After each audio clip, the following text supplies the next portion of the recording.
Bonjour à toutes, bonjour à tous. Voilà, je reviens pour faire un petit retour sur la vidéo les vidéos concernant le nettoyage des lignées, donc en psychogénéalogie et en EFT.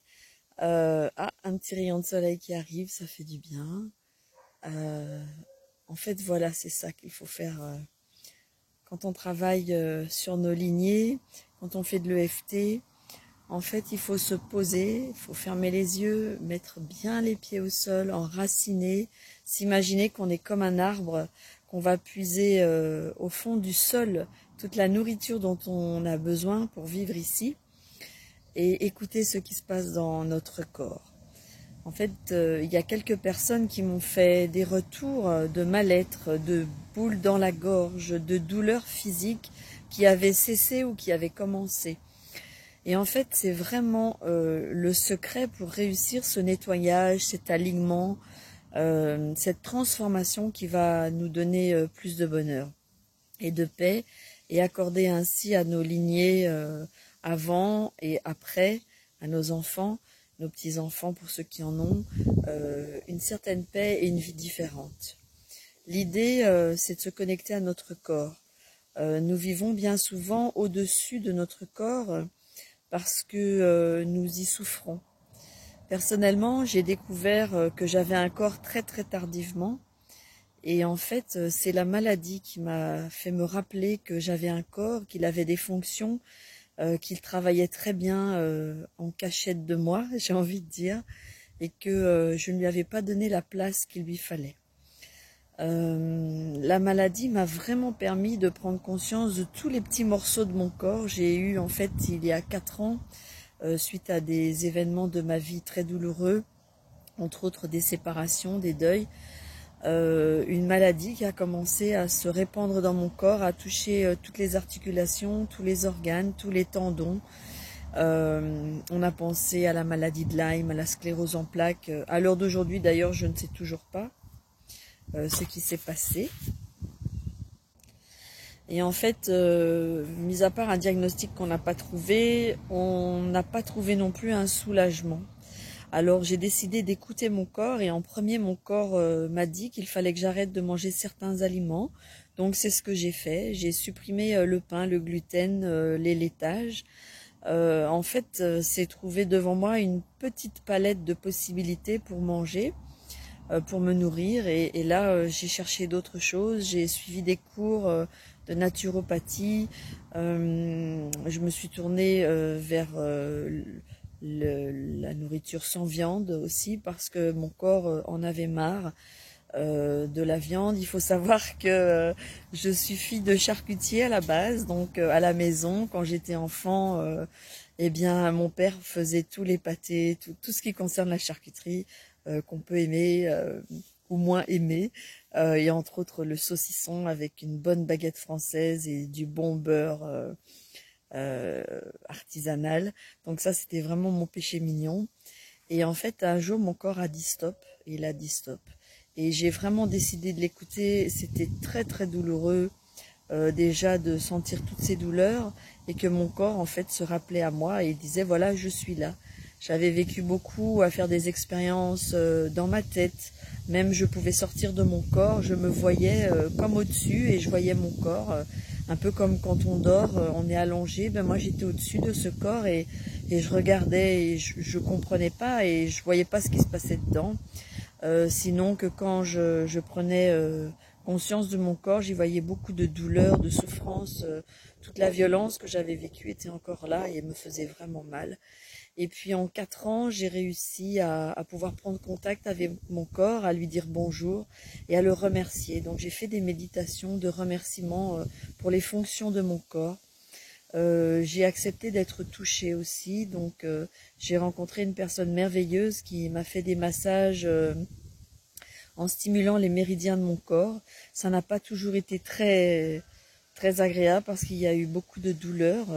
Il y a beaucoup de souffrances qui sont sorties de mon corps par des situations que j'avais vécues, que je me rappelais sans me rappeler. Vraiment des trucs difficiles, beaucoup de violence, d'abandon, de rejet, de maltraitance, même de viol.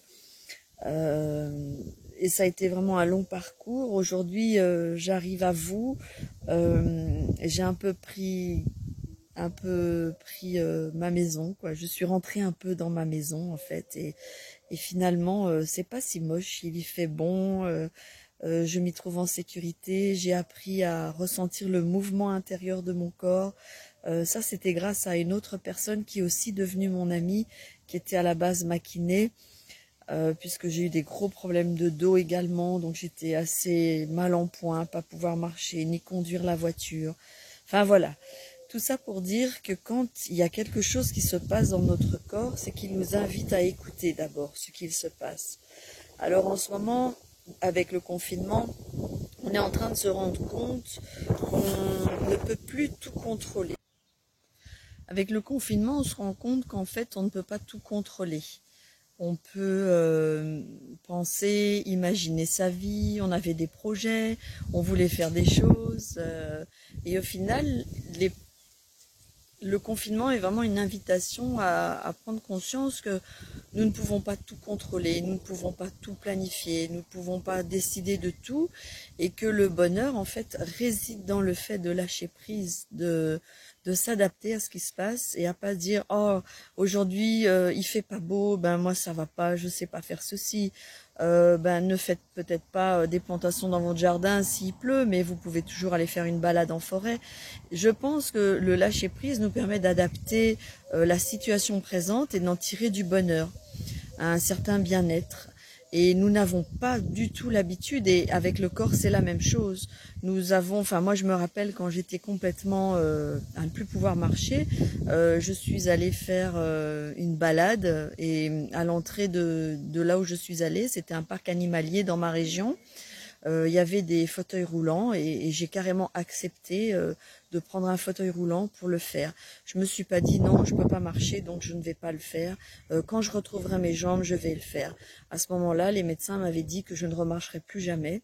Donc j'ai décidé d'adapter mon attitude à la situation et pas d'attendre que la situation change pour avoir la bonne attitude. Vraiment, le bonheur, c'est ça en fait, c'est de pouvoir lâcher ce qu'on a envie, lâcher tout ce qu'on aurait décidé et de nous adapter à tout ce qu'on ne contrôle pas. Alors pour le corps, je disais tout à l'heure, des personnes sont intervenues, m'ont laissé des commentaires en bas des vidéos, en privé, en me disant voilà, on a des boules dans la gorge, on a des mal-être physiques ou morales.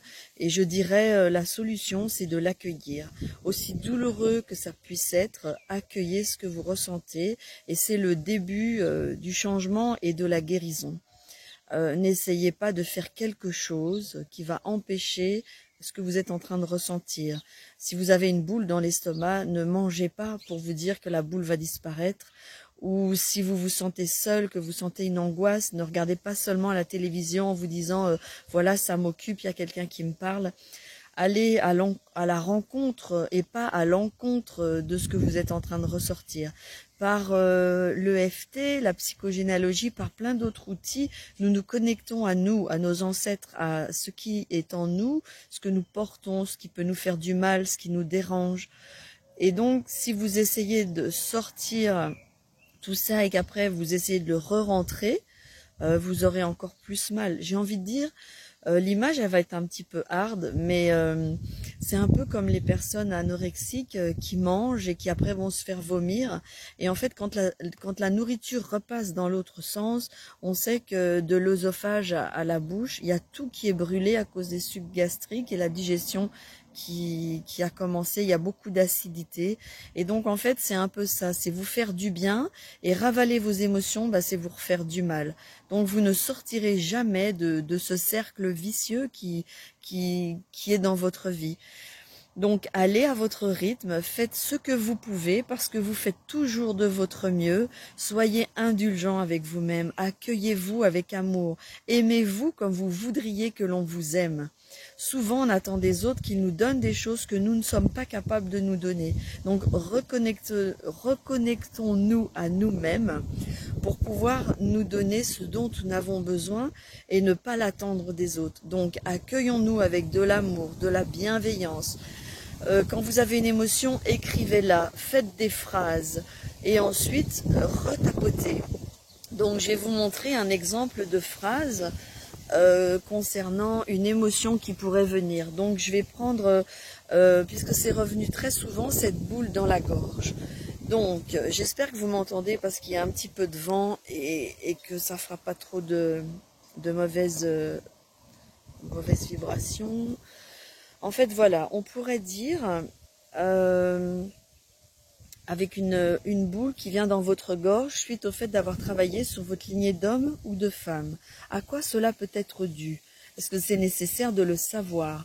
Est-ce que c'est important de le savoir? Parce qu'en fait, quand vous savez quelque chose, vous ne le ressentez pas. Vous êtes dans le mental et ce n'est pas votre cœur qui vous guide. Donc moi, j'ai envie de dire, ce qui est un défi de chaque jour, au lieu de se dire pourquoi, c'est de dire comment. Donc, au lieu de dire pourquoi j'ai cette boule dans la gorge, c'est comment je vais faire avec cette boule dans la gorge. Donc, comment vous faites? Vous l'accueillez. Alors, je parle d'une boule dans la gorge, ça peut être n'importe quel mot physique ou émotionnel que vous avez.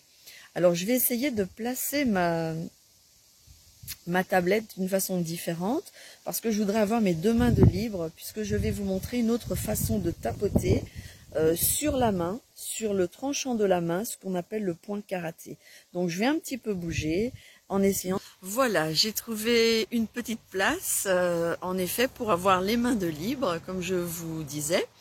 Donc je suis toujours dans mon jardin et de temps en temps il y a un petit peu de vent. J'espère que malgré tout vous entendrez bien ce que je dis. Donc voilà, je vous parlais d'accueillir quand il y a une émotion qui monte en vous ou un malaise, comment l'accueillir? Donc, je vous ai parlé précédemment de notre corps. Donc, la meilleure chose à faire, c'est d'être assis confortablement, les pieds posés par terre et d'accueillir cette émotion. Donc, l'idée, c'est d'inspirer, d'expirer, de prendre connaissance de notre corps. Donc notre corps, par la douleur, nous invite à nous regarder et à ressentir. La plupart du temps, on essaye de le fuir, mais c'est tout à fait l'inverse qu'il faut faire. Donc ce serait un peu comme rentrer à la maison. Donc prendre connaissance et possession de notre corps et de ce qui s'y trouve et de ce qu'on y ressent. Donc quand on a une douleur, un malaise, c'est la première chose à faire. Bien respirer, mettre ses pieds à terre et vous imaginez un petit peu comme un arbre. Je vais me décaler, vous voyez l'arbre qui est derrière moi. Il est posé sur le sol, mais il y a des grosses racines en bas. Et d'ailleurs, si vous voyez, il y a un petit tas de terre derrière, c'est les racines qui ressortent. Et il y a même dans certains arbres des tellement grosses racines qu'il y a des petits bouts, des petits jets qui ressortent, des morceaux d'arbres qui commencent à repousser. Donc imaginez que vous êtes cet arbre avec ses racines qui va pousser vraiment jusqu'au fond dans le sol ce dont il a besoin pour vivre. Donc vous allez aller chercher dans le sol ce dont vous avez besoin pour l'émotion ou le mal-être, le malaise que vous êtes en train de ressentir. À partir de là, vous pouvez écrire ce qu'il se passe. Je pense que pour commencer, c'est plus facile d'écrire des mots, donc mal de gorge, angoisse, sursalivation, tout ce qui se passe. Et vous écoutez et vous écrivez. Et ensuite, vous pourrez en faire des phrases où vous ne pouvez faire que des mots. C'est vous qui décidez. C'est votre vie et c'est votre corps. Donc c'est vous qui voyez ce qui est le meilleur pour vous. Faites-vous confiance. Suivez votre intuition. Donc par exemple, on pourrait dire... J'ai cette boule dans la gorge depuis que j'ai travaillé sur la lignée de femmes dans ma famille. J'ai cette boule dans la gorge qui m'empêche de respirer.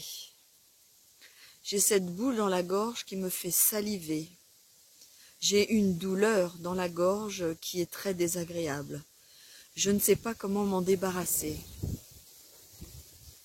J'essaye de ressentir ce mal-être, cette douleur. Je l'accueille. Comme un enfant qui pleure serait accueilli par sa mère, j'essaie du mieux que je peux, avec ce que je suis, d'accueillir ce qu'il se passe en moi, sans jugement, avec amour et bienveillance. Je m'accepte tel que je suis. Je m'aime au-delà des douleurs physiques ou morales qui traversent mon corps. Le vent se lève. C'est un peu comme les tempêtes dans notre vie, le vent. C'est vraiment ce qui pourrait se passer à l'intérieur de nous. Merci la nature de nous rappeler cela, qu'il y a des tempêtes à l'extérieur, mais qu'elles sont aussi à l'intérieur de nous. J'accueille avec gratitude ce qui se passe en moi, même si je ne comprends pas. Même si je ne sais pas comment faire pour avoir de la gratitude, j'imagine que j'ai de la gratitude. Je respire, respirez bien. N'oubliez pas vos pieds posés sur la terre, les racines. N'oubliez pas d'où vous venez et qui vous êtes, au-delà de la douleur, de l'inconfort physique. N'oubliez pas. Vous pouvez changer de main si vous sentez que vous avez mal aux épaules ou que c'est plus confortable. Il n'y a aucun problème, main gauche ou main droite. Le point que je tape, c'est le point karaté.